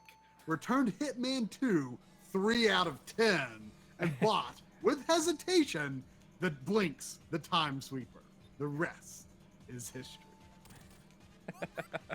Presentation, 10 out of 10. From the start, the game stands out as the best game on Xbox, and I don't say that lightly. I have played every game on Xbox. This one presentation is by far the best. Let's take something small, the ability to restart, or if you die, a game in the middle without losing what you entered the stage with. That may seem like a small thing until you play games that don't let you do that. This game is set up to play each level a couple times just to find all the secrets. And when you finish, you go back to see if you can pick up more money or beat your best time. Graphics, 10 out of 10. This game has the best graphics to date for Xbox. The color and lighting all over and overall background is one of a surreal world. Halo, move over. This game gives even you a run for your money. A must-see. Control, 10 out of 10. I'm not going to spend time telling you how the controls work. Read other reviews. I am a 40-year-old man and have been playing games since 1978. I'm not as fast as I used to be, but I still keep up with my 18-year-old son. I find the controls easy and fast to learn, unlike Mario. One of the most negative points I read about the game is the camera views. I love the way you can control the view and shoot at the same time, and with time, you will master the trash and bombs. Whew. I thought I was done. Thought I was done for right there. Tails Sound. died. Sorry. Sound, 9 out of 10. Music is good, and the sound effects could use some improvement. Let's take the music. It sounds like disco on drugs. The sound effects are the only thing which need improvement. Could be the same effects found in any game. Boom, pop, and meow. Gameplay, 10 out of 10. I think the game starts out with small worlds, so you can get used to using the control and camera view, then it picks up around level 3. The key to this game is to use the time crystals and using them freely during the game. What I mean, don't save the crystals, use them, play them, have fun with them. Most people who give this game one day don't use the crystals and don't play a beyond level 2. Buying more retry and time holders is probably more important than upgrading the sweeper. That's not to say that upgrading the sweeper is not important, but less important than retry and time holders. The whole concept of the sweeper and picking up trash to destroy monsters is truly the best part of this game. The key to pick up the trash, large, medium, small, in the right order and use then on the correct monsters. A must-buy upgrade to increase the amount of trash Blinks can hold at any time. The bombs, to some, are the worst part of the game, but he who controls the bombs controls the game. At first, I didn't like the 10-minute time limit to finish each level, but found without it, the game would lose its fast pace. I find without the time limit, I'd be wandering around looking for something to do, like I do in Mario Sunshine. While playing this game, the first thing that hits you in the face, the game plays like no other game on the market. Replay value, 10 out of 10. Do you feel that this is like kind of a big joke? No. The game is made to replay. So, if you don't like replaying levels, then this game is not for you. The game has to be replayed over and over and over. Overall, 10 out of 10. The only thing I must say is, GameSpot, you let me down. I haven't played a game this addictive since Halo, and that was a bad addiction. As you can tell by my review, I'm not much for words. This is the best game since the first Mario. Remember that. If you are a fan of time and have lots of it to spend, then enter the world of Blinks, the Time Sweeper. I'm looking for like game box review quotes with that last quote there. Jason Brimblecombe says, please don't dox my dad's video game reviews. We got a $5 donation from Corey Hendrickson. Says, here you go, buy Blinks with this donation. So you got to set that aside now. You got to set it aside. You know, Thank you. I actually saw at a local game store that's sadly closed now. I saw a I forget what it looks like. There's like some sort of identification on the box that indicates that it was like bought at the Microsoft employee store. Look at we got a $99.99 what donation from Scott Davis. Here's a donation toward the pizza in San Francisco and movie tickets. Only burning RGB question I got today is, you'll include anything about HDMI 2.1, the 4K episode. I scored a TCL 617, and I'm stoked about what happens next with future display technology. Wow, thank you so much. Thank you. That is huge. The pizza was delicious, but it was very expensive. Thank you. That is much appreciated.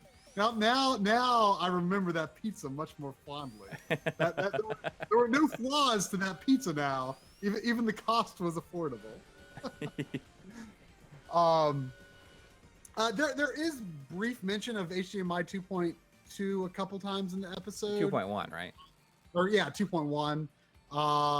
You know, there's not a lot to say. I mean, How do I get down there? It's not, you know, there's a few interesting things about it, but I can't say for sure right now really how it would work.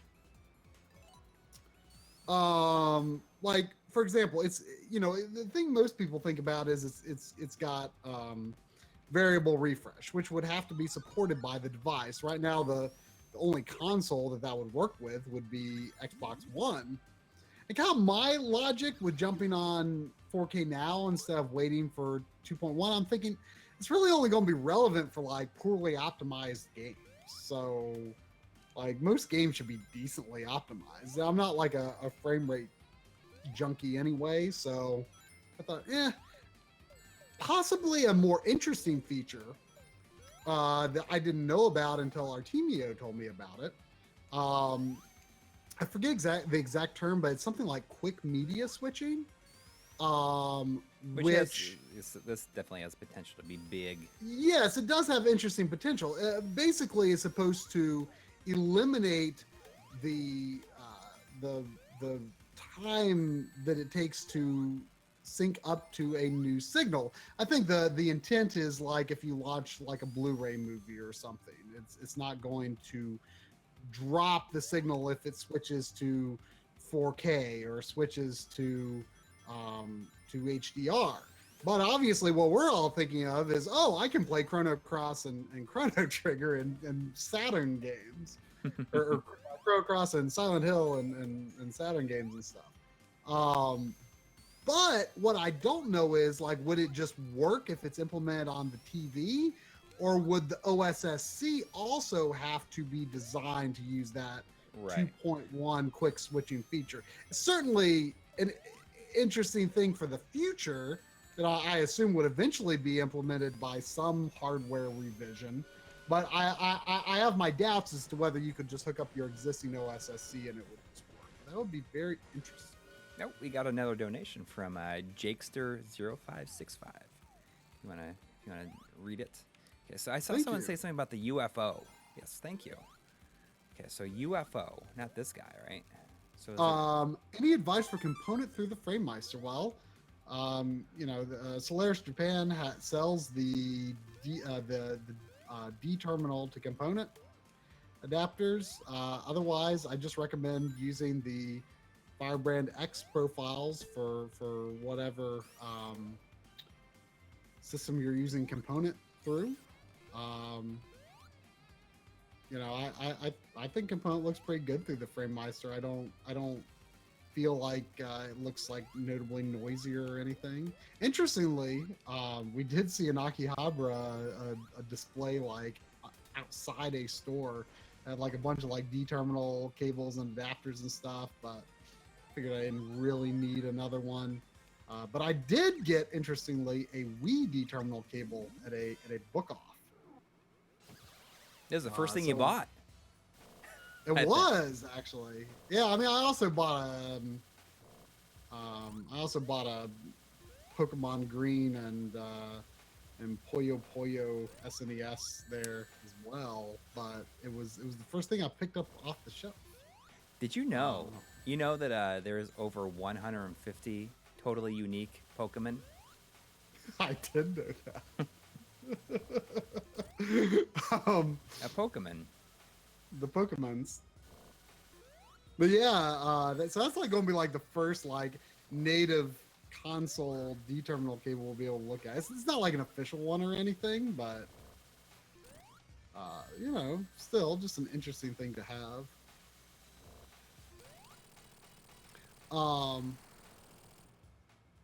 Any opinions on the AliExpress MVS system?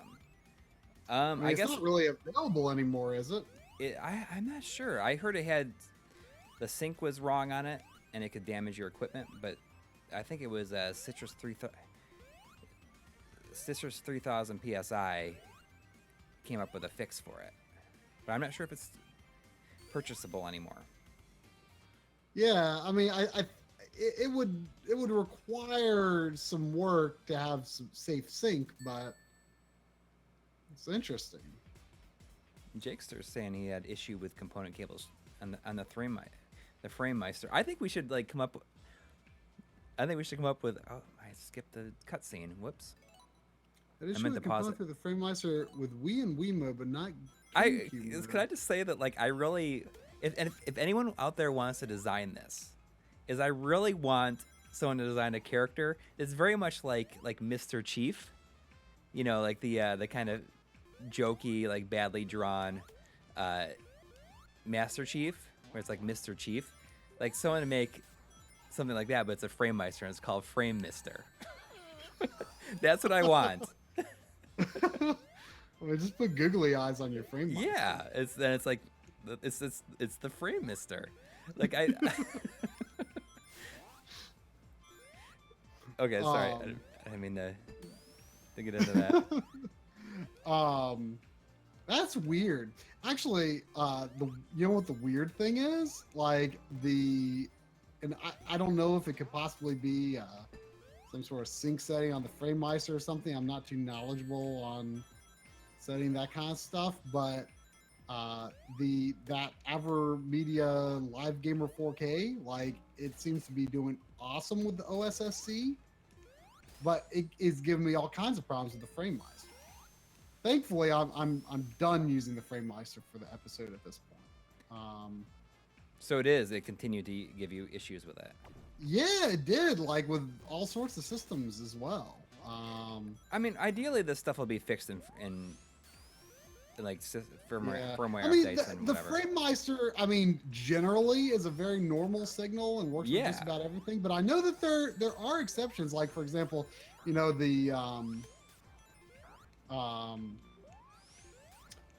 Atomos devices. John Linneman told me that the FrameMeister won't work on those, which those are very strict about professional standards.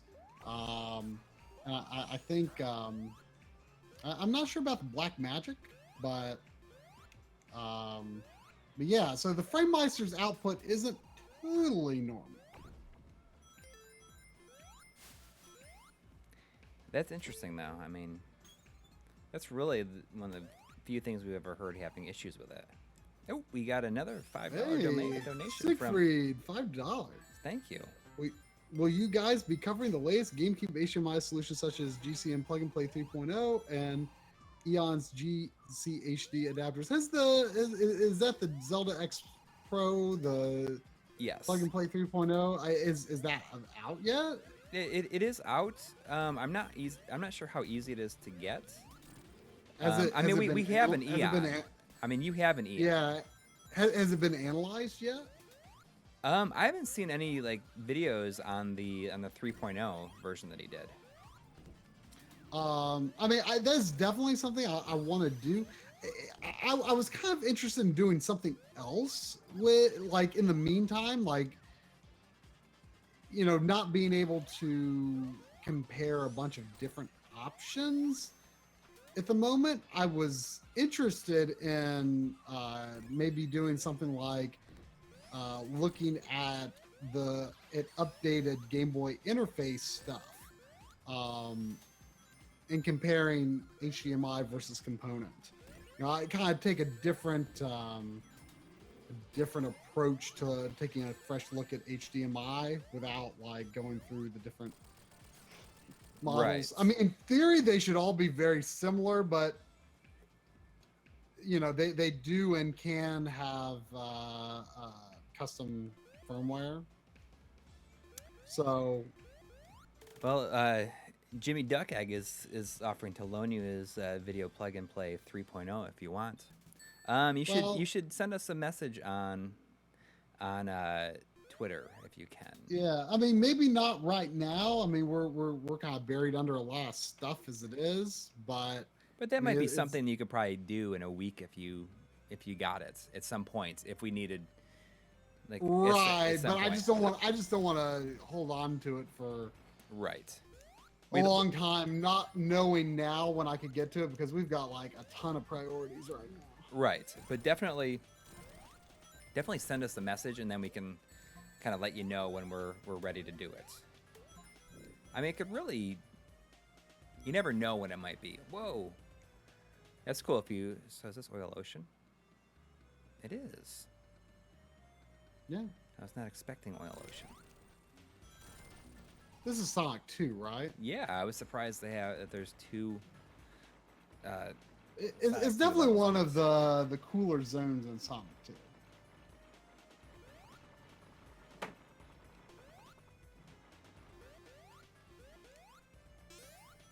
I'm surprised. You know, speaking of the San Francisco movie ticket prices, you know, it was kind of unexpected that we watched Ant-Man and the Wasp in the same city it took place in. Yeah. Well, not technically. I mean, I think we were in Emeryville, but you know, the same geographic region. Yeah, exactly, which was kind of cool. It made it more appropriate. Yeah, but you know, it was interesting because I've only seen. You've seen Iron Man, and now you've seen that. I've seen Iron Man and now Ant-Man and the Wasp. So there's like what 18 movies in the middle that I haven't seen. Yeah. So like I feel like I need to make that Drum and I need to make that our next marathon movie marathon priority. And you liked it. Yeah, I mean it was fun. I mean you kind of filled me in. Like, without getting too in the weeds of some of the stuff I would need to know, like, regarding the overall universe and things like that. Right. Without spoiling too much. I mean, you kind of gave me the big spoiler, but like you said, it's like such an overwhelmingly huge thing that it almost doesn't even matter. Yeah. And who knows what it's really going to mean going forward, you know? So it's interesting. So yeah, I mean, I definitely need to make catching up on the cinematic universe a priority. Yeah, I mean, I think that you will like them, especially if you liked like that. I mean, that's a pretty typical one, but there's some really kind of crazy stuff in there, which is. I mean, it's all very good. I mean, I guess crazy isn't exactly how I describe it, but there's just like a lot of really, and they're not all the same, you know, but they all kind of have sort of a same feeling to it, you know, where it's, you know, it can be serious, but also be kind of funny at the same time. it's very family friendly. Mellow Gaming was asking if we saw the Godzilla King of Monsters trailer. Whew. Said it gave him chills. Perfect trailer. Yes, it's. I can't say it like particularly resonated with me, like not being like, you know, a long time, you know, super entrenched Godzilla or kaiju fan. I enjoy that stuff, but you know, I really liked the most recent. You know, I guess the first movie in the series that in the universe that started that the more recent American Godzilla. I thought that was a great movie. I have not seen the Kong movie. I watched half of the Kong movie on the flight to Chicago. Ah, you had free movies? Oh yeah, Alaska Air is owned by like Virgin Air or whatever, and yeah, it's like free movies and like it's just a kind of a pretty cool atmosphere, I guess, on the. Oh no! So okay, I just used that continue. Does it erase your game save? If you let's see what happens. Erase? Well, I mean, it was. Why do you get continues? I don't know why you get continues. If it's saving your game. Maybe it's for the level. Oh, maybe.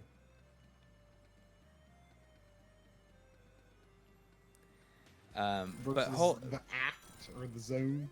Yeah, I guess that makes sense. But I felt the same way with the Godzilla trailer. I think it looked awesome. It's very blue. It's a very blue trailer. I can kind of understand why the logo is blue. It definitely surprised me, like how heavily they're like leaning into like this end of the world stuff in like the third movie in the series. Like it looked like things were pretty bad. Yeah, I mean, I was surprised. I mean, that looked like at minimum like fifth movie in the series. Yeah. I mean, part of me is kind of worried that they are introducing so many characters in one, or so many monsters in one. I mean, because like Ghidorah's supposed to be, I'm sorry, like I know it's like technically Ghidorah, but I mean I've always said Ghidorah, so that's just what's going to be. He's kind of like the arch nemesis. I'm surprised they're introducing him so soon. It kind of made me think of, you know, the way they framed it up with, you know, these monsters, you know, always like in the planet. Like it definitely made me think of Final Fantasy VII. Right. It makes you wonder if there was any inspiration there. I mean, there could be.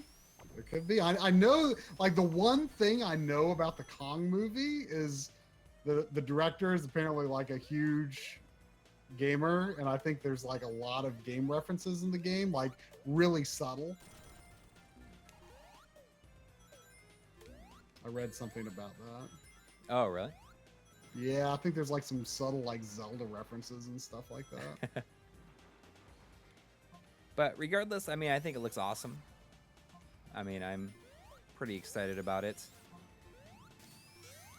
I mean, I thought that the last movie was decent.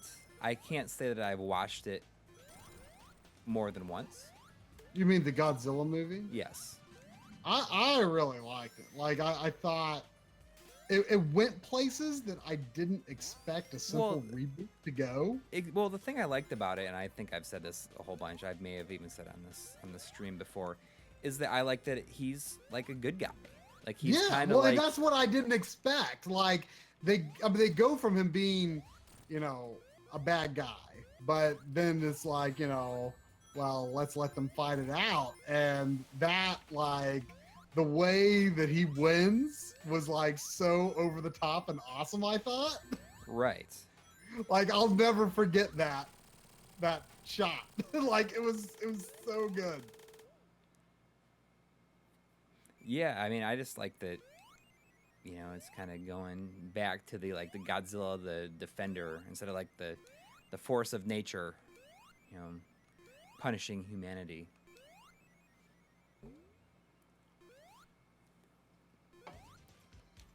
I was taking a drink of my drink. I missed out on the shield. But yeah, I mean, I'm pretty excited about it.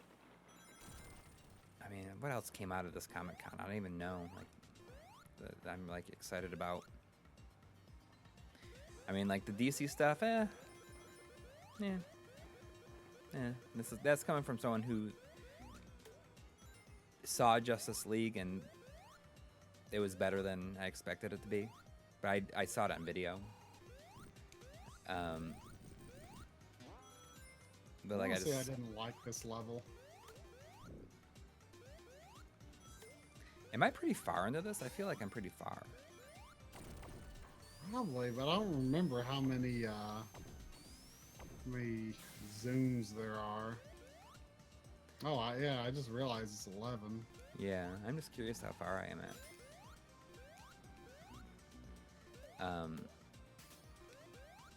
I'll see if I can finish Oil Ocean and we'll call it You're there. driving to Buffalo? Yes, I'm excited to take a trip and travel and like now I have to go through airport security. And I think it's just gonna be fun. I haven't been back to Buffalo in 2 years.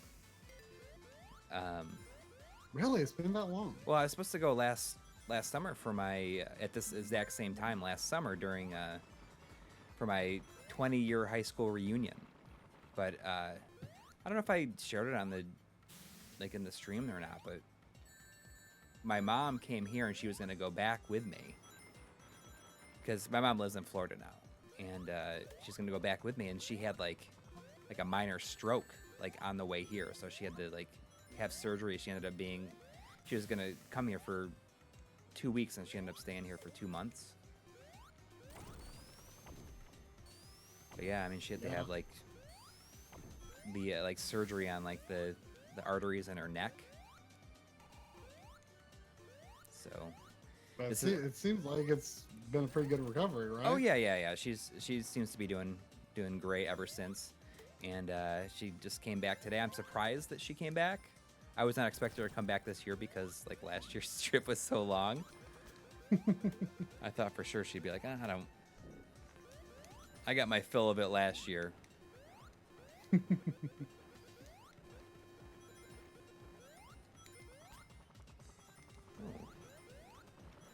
I like how like the shields kind of change everything up quite a bit. You know, if you have Doesn't the fire. Sonic 3 do that? Yeah, but I've never finished Sonic 3 and Knuckles, I gotta say, and it might be ridiculous, but I mean, for a Genesis guy, I guess that's ridiculous. But you know, like, but technically, you gotta I haven't either because Robotnik killed me the same time I killed him, Knuckles. So that was it. I was done. It was my last life.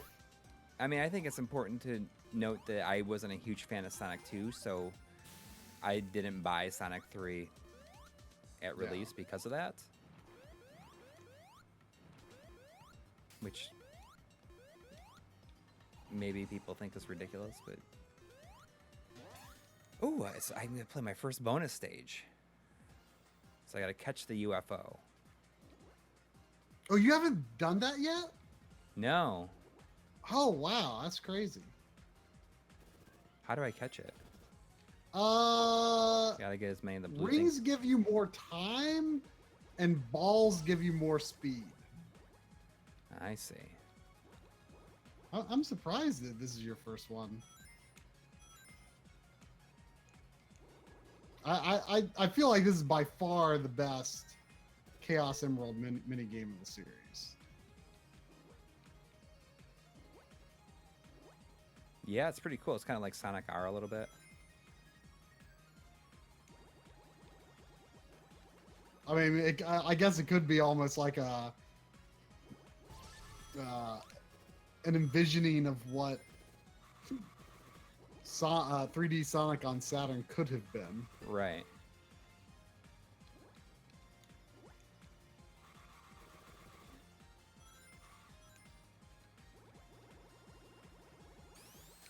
I got it.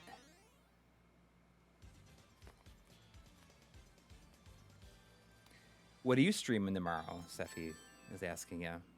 On Backlog, I assume. That's a good question. I think Drum say he didn't really. It says hands weren't feeling up to playing anything, so I should pick something solo. Oh. You're gonna. I'm not gonna be on stream next week either. So yeah. I'll be in Buffalo. Unless I can somehow, I might be able to Skype in. You never know. I'll come up with something to play. Yeah, that's why you're playing tonight. Right. But I kind of suggested that I wanted to play this the other night. Well, yeah, I think I might have played like 2 streams in a row. Whoa.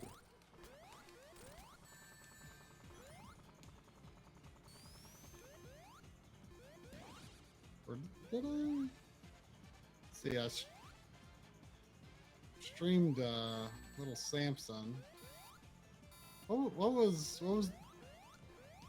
that the week before last?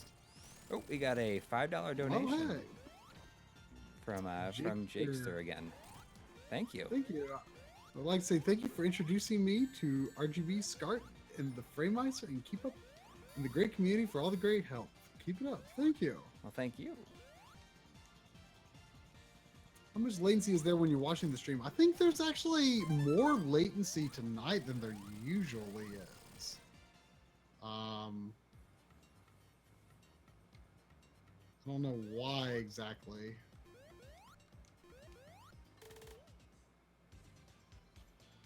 I feel like a lot of the bosses in this are a lot easier, and that you can kind of just like get hit and then just like spam a bunch of hits on them. Not that there's anything wrong with that. You just now freed the animals. I don't know how far behind I'll let you know when it fades to black after the. Oh wait, no, it's not fading to black. Okay, the sub is rising. The sub just left the screen. Okay, fade to black. So, okay, Lava Reef Zone Act 1. Just to get an idea of how far behind. Yeah. I might call it at that though.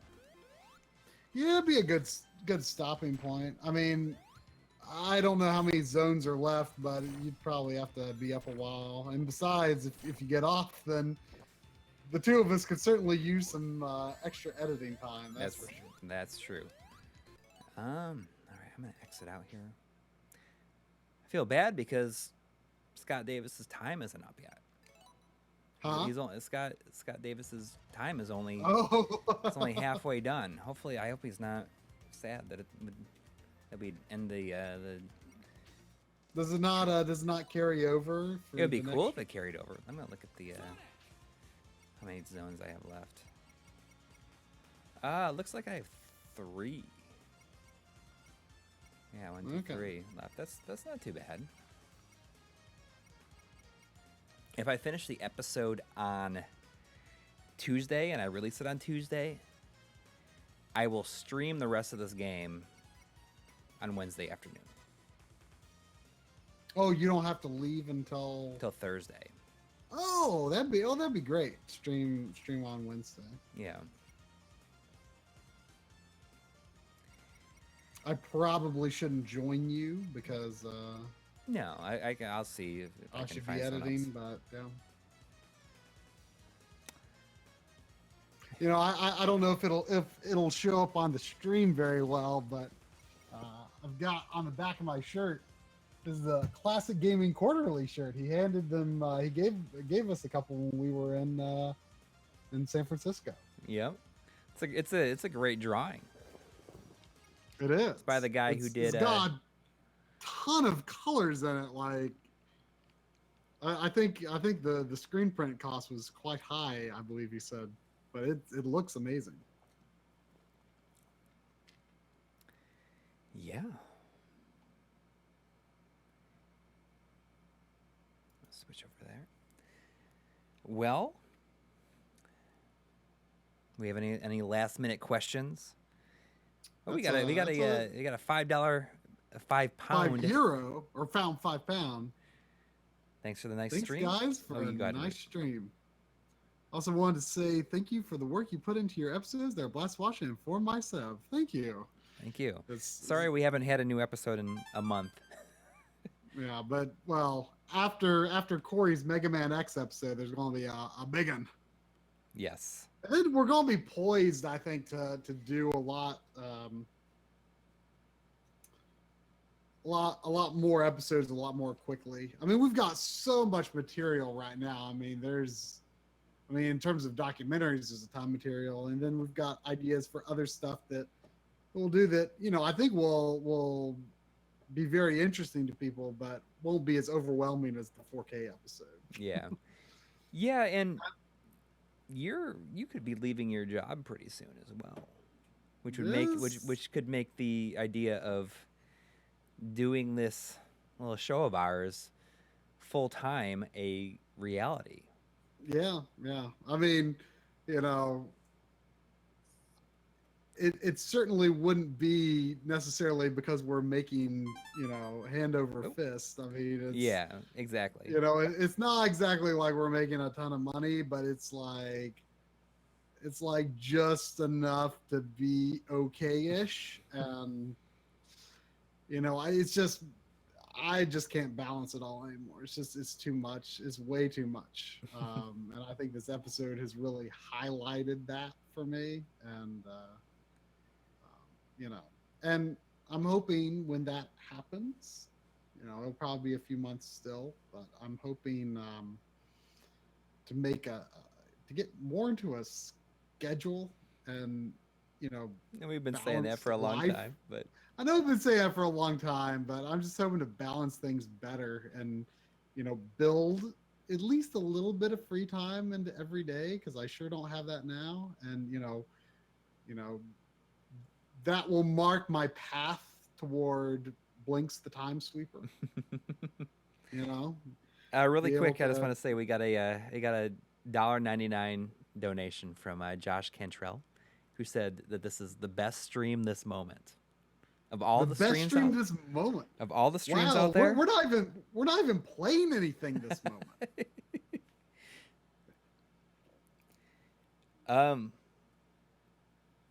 But yeah, I mean, yeah, the ideal YouTube schedule is to post videos whenever the hell you feel like it, and whenever the hell they're done. That's true. See, I don't know if that's really ideal, though. Well, but you can if you're bigger. I mean, Norm, gaming historian, just sent out a message to his Patreon subscribers today, saying that he's gonna stop doing. He doesn't have any real interest in doing smaller videos anymore. He's just gonna do big ones, and he's gonna take as long as he needs to do them. And it's fine because his show is over 400,000 at this point, and he can do these big things, and those are, he releases one and it's definitely gonna get probably 1 million views. And I think but at the same time, I still think there needs to be a schedule. I mean, I don't know how he does it for sure. I mean, and by schedule, I don't necessarily mean a release schedule. I mean, depending on your channel, it could work to have no real release schedule and you just release videos when they're done. But at least have a daily life schedule. That's what I need. But you also need to come up with it in such a way where you're still releasing stuff often enough. Right. I mean, we don't really have a schedule, and I find I always personally fall back on not really being a schedule, even though I know a schedule would be good and healthy for me. But I just can never keep myself committed to anything like that. Right. Well, speaking of numbers, I mean, we are dangerously close to 100,000 subscribers. This time next week, we could be over 100,000 subscribers. Yeah, that's crazy. It is. I was kind of hoping to get the 4K episode out before 100,000 and have that kind of sail us past it. But like you said, we could also treat it as a celebration of 100,000. Right. Which is that's insane. We haven't been the fastest growing channel. I mean, we're October will be 5 years since we started doing this, but I feel like our viewers and fans, like they're very serious about it. So I think that Yeah, I feel like that we have the best fans around. absolutely. Like Absolutely, I they've agree. stuck around for so long. So thank you, everybody. Absolutely. Um, I saw someone mention that if we've seen Nitro Rad's Blinks reviews, and I have not. Although Nitro Rad is also probably going to cross over 100,000 within the next couple days. Um, we should have him on sometime. I think that he uses a GH4 as well. His on camera stuff is like really clean. I'm not sure if you're familiar. He's the guy that has the Star Tropic style intro. I know the name, Mm-hmm. but I don't watch stuff as much as I'd like to. Well, I mean, we should see if we should have him on sometime. Maybe that would be a lot of fun. All right. What headphones do I use? I mean, I'm using the Sony MDR V6s. I've got Sennheiser HD 555. I know that there are newer models of these. They actually have some cracks in them, but they're still holding up. I mean, they still sound good. I've thought about getting another pair just because I like these because they're like kind of, I think you call them open air, where like sound passes freely through Right. here. Mm-hmm. So they aren't like good for like blocking out the world, but they are good for hearing stuff in your ears. Uh, but the nice thing is that when I talk, my voice doesn't sound muffled, so it's much more natural for talking Yeah. while wearing these. But I kind of want to get the updated ones, in part because these are kind of getting cracked, and two, just to have an extra pair because sometimes it would be helpful for backloggery streams or whatever, to have two pairs of headphones like this. Yeah, it makes sense. But yeah, I really like these. They're a little pricier, but I mean these are old. I mean I've probably had them 8 or 9 years. I think I've had these for like 3 years. I think. Attack the Pixels is asking, let know what capture cards we use for the OSSC. I use a StarTech PEX HD Cap 60L. And I've been using a Magewell. Was it 4K Pro something? But I just got a review sample of the new Avermedia Live Gamer 4K, and amazingly enough, it's working with all the modes on the OSSC that I care about. It's working with Super Nintendo 5X, 480p 2X, 4X Bob. So kind of crazy. I haven't found any issues. Once I figured out how to get it going, I haven't run into any issues yet. So I'm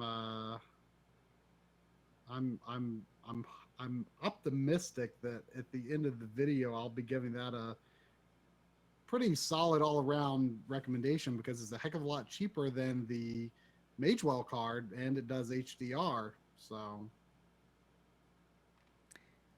Yep, it's a much better value proposition than the Magewell. do I still have the pup? She's not in the shot. She must have gone off to nap somewhere.